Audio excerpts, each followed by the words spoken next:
Shalom, saudara-saudaraku yang terkasih.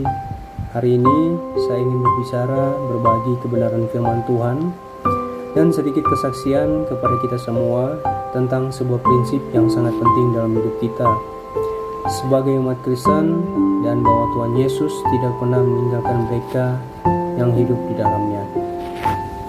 Prinsip ini terdapat dalam surat Ibrani 13 ayat 5 yang berbunyi demikian: hendaklah kamu hidup tanpa cinta uang, dan cukupkanlah dirimu dengan apa yang ada padamu. Sebab Allah sendiri telah berfirman, aku sekali-kali tidak akan membiarkan engkau, dan aku sekali-kali tidak akan meninggalkan engkau. Saudaraku, dalam dunia yang penuh dengan kegelisahan dan ketidakpastian ini, seringkali kita tergoda untuk mencari keamanan dan kebahagiaan dalam hal-hal duniawi, seperti harta, jabatan, atau popularitas. Namun, Allah mengingatkan kita bahwa kita tidak perlu mencari jaminan dalam hal-hal materi itu. Dia adalah sumber kekuatan, jaminan, dan kecukupan kita. Allah tidak hanya menjanjikan untuk tidak meninggalkan kita, tapi juga untuk tidak membiarkan kita. Dalam setiap perjalanan hidup kita, baik dalam kesuksesan maupun kesulitan, Dia akan selalu bersama kita.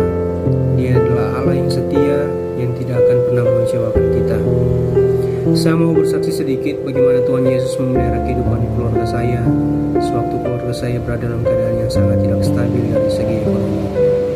Tepatnya di akhir tahun 2022, sekitaran bulan November, saya memutuskan untuk berhenti bekerja dari sebuah perusahaan karena lingkungan kerjanya yang sudah terlalu toksik.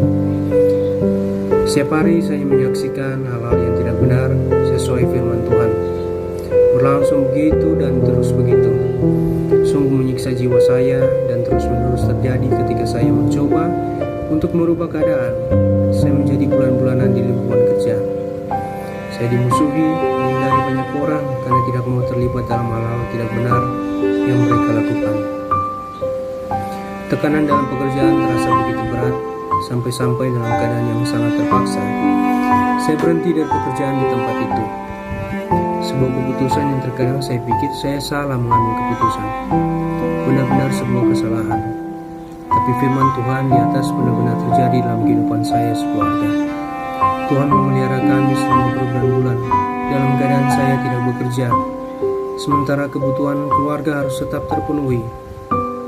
Tuhan menggerakkan hati orang-orang baik untuk selalu menopang keluarga kami. Pengalaman ini mengingatkan saya pada apa yang Nabi Elia juga alami.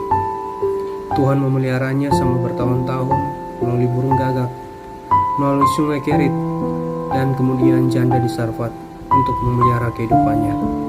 Saudara bisa membacanya sendiri di kitab 1 Raja-Raja pasal yang ke-17.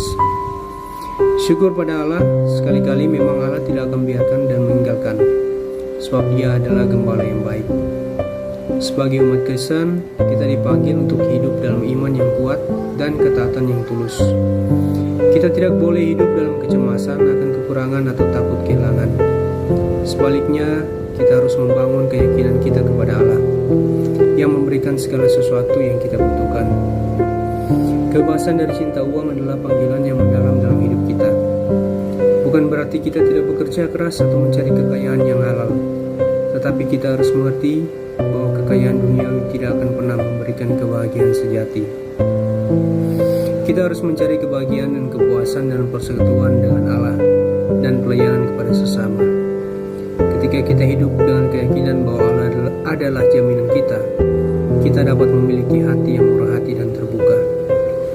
Kita dapat berbagi dengan orang lain, memberikan bantuan kepada yang membutuhkan, dan memberikan dukungan moral kepada sesama. Allah memberkati kita untuk menjadi berkat bagi orang lain. Saudara-saudaraku, hari ini marilah kita memperkuat iman kita di dalam janji Allah. Marilah kita memutuskan untuk hidup dalam ketaatan dan kecukupan dalam kehidupan ini. Sedemikian jauh sharing firman Tuhan pada saat ini. Tuhan Yesus memberkati. Shalom.